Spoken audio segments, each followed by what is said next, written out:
Kalau ada sahabat Nabi yang tergolong paling kontroversial, maka itu tidak lain adalah Muawiyah bin Abu Sufyan.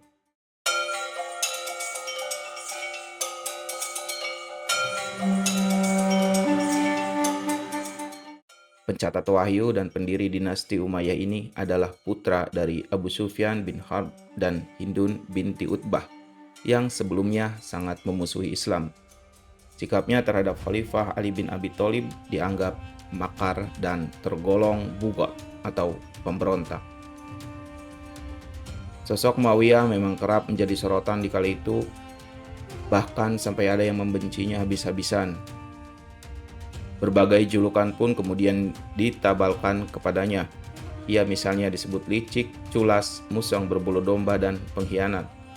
Demikian pula tindakannya mengangkat putranya Yazid sebagai khalifah dituding telah menciptakan sistem baru yang tak pernah ada sebelumnya. Di sisi lain, jasa Muawiyah tidak bisa diabaikan begitu saja. Ia tak hanya mampu mengakhiri konflik antar muslim sendiri pada masanya, tapi juga berhasil membangun sebuah dinasti yang telah memberikan begitu besar jasanya bagi dunia Islam, yaitu dinasti Umayyah.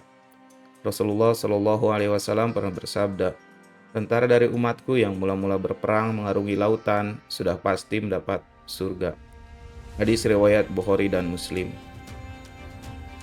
Sejarah mencatat Muawiyah yang bernama lengkap Muawiyah bin Abi Sufyan bin Harb bin Umayyah bin Harb bin Abi Syams bin Abi Manaf al-Quraisy al-Amawi adalah pemimpin angkatan laut umat Islam pertama di masa pemerintahan Utsman bin Affan. Muawiyah yang kerap juga disapa Abdullah Rahman lahir di Makkah pada 602 Masehi atau kira-kira 5 tahun sebelum kenabian. Muawiyah diakui oleh kalangan Sunni sebagai seorang sahabat Nabi Shallallahu Alaihi Wasallam dan dipercayakan sebagai seorang penulis wahyu, walaupun ia baru memeluk Islam setelah penaklukan Mekah. Namun menurut pengakuan Muawiyah sendiri, ia telah menjadi Muslim jauh sebelumnya, yaitu pada Yaum Al-Qadha. Ketika Rasulullah Shallallahu Alaihi Wasallam dan para sahabat melaksanakan umroh setelah perjanjian Hudaybiyah pada tahun 7 Hijriah. Ketika itu, ia datang menghadap Rasulullah dan menyatakan diri sebagai Muslim, tetapi keislaman itu ia sembunyikan. Hal itu dilakukan karena ia mendapat ancaman dari keluarganya, terutama ibunya, Hindun binti Utbah bin Rabi'ah bin Abi Syam bin Abdul Manaf. Namun, saat penaklukan Mekah, kedua orang tuanya pun menjadi sahabat Nabi dan memeluk Islam. Setelah keislamannya, ia mendapat kepercayaan dari Rasulullah. Muawiyah adalah khalifah pertama dari Bani Umayyah dan juru tulis Nabi Muhammad. Namun, kalangan Syiah sampai saat ini tidak mengakui Muawiyah sebagai khalifah dan sahabat Nabi karena dianggap telah menyimpang setelah wafatnya Rasulullah. Ia diakui sebagai khalifah sejak Hasan bin Ali yang selama beberapa bulan menggantikan ayahnya sebagai khalifah. Dia menjabat sebagai khalifah mulai 661 Masehi ketika dia berumur 58 atau 59 tahun sampai dengan 680 Masehi. Terjadinya perang Siffin makin memperkokoh posisi Muawiyah dan melemahkan kekhalifahan Ali bin Abi Thalib walaupun secara militer ia dapat dikalahkan. Hal ini adalah karena keunggulan saat berdiplomasi antara Amr bin Ash, kubu Muawiyah dengan Abu Musa al-Asy'ari, kubu Ali, yang terjadi di akhir peperangan tersebut. Seperti halnya Amr bin Ash, Muawiyah adalah seorang administrator dan negarawan ulung. Muawiyah adalah sahabat yang kontroversial dan tindakannya sering disalahartikan. Setelah Rasulullah wafat, pemerintahan dipimpin oleh Khalifah Abu Bakar Shiddiq. Ketika itu tergolong zaman kritis, di mana benih kemurtadan mulai merebak. Abu Bakar bertindak tegas dengan memerangi mereka.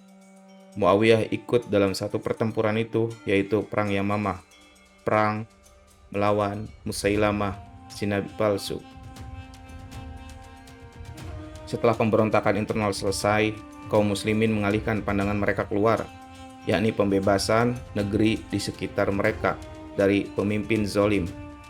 Abu Bakar mengirim pasukan ke banyak tempat, termasuk ke Syam, yang satu pasukannya dikomandani oleh Muawiyah.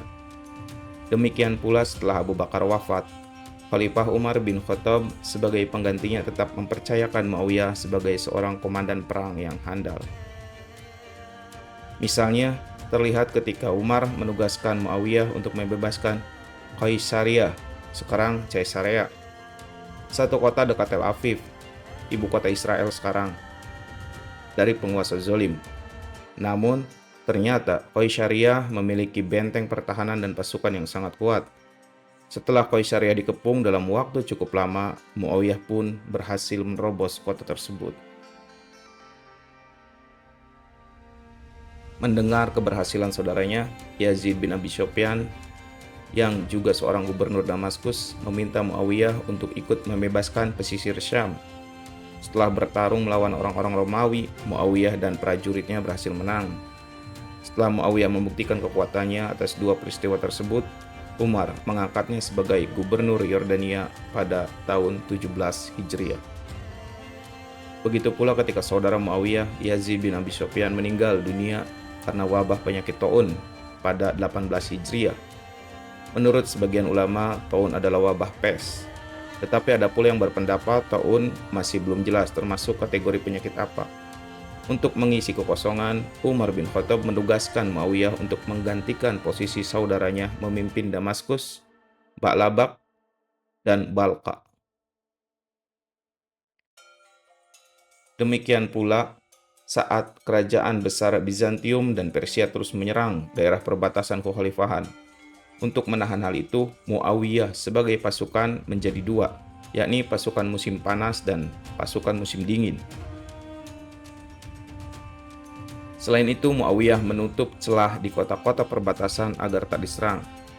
Muawiyah sempat memimpin penyerangan musim panas melawan Bizantium di 22 Hijriah. Mayoritas kaum muslimin pada saat itu adalah orang Arab. Mereka adalah orang-orang yang tidak akrab dengan laut. Namun, Muawiyah menyadari pentingnya angkatan laut dan di zaman Umar ia mulai membangunnya. Sayangnya, Umar tidak mengizinkan Muawiyah memakai angkatan laut, karena ia tidak mau kaum muslimin habis ditelan laut. Angkatan laut baru dipergunakan pada zaman Utsman bin Affan untuk membebaskan Siprus. Sebagaimana Umar, Utsman bin Affan tidak memakzulkan Muawiyah. Ia terus memberi Muawiyah kekuasaan. Menjadi gubernur daerah mayoritas Syam, ia menguasai daerah yang sangat luas dan telah menjadi gubernur Utsman yang paling berpengaruh. Di awal pemerintahan Utsman, di Syam ada beberapa gubernur, yakni Muawiyah bin Abi Sufyan, Umair bin Sa'ad al-Ansari, dan Alqamah bin Khalid bin Walid.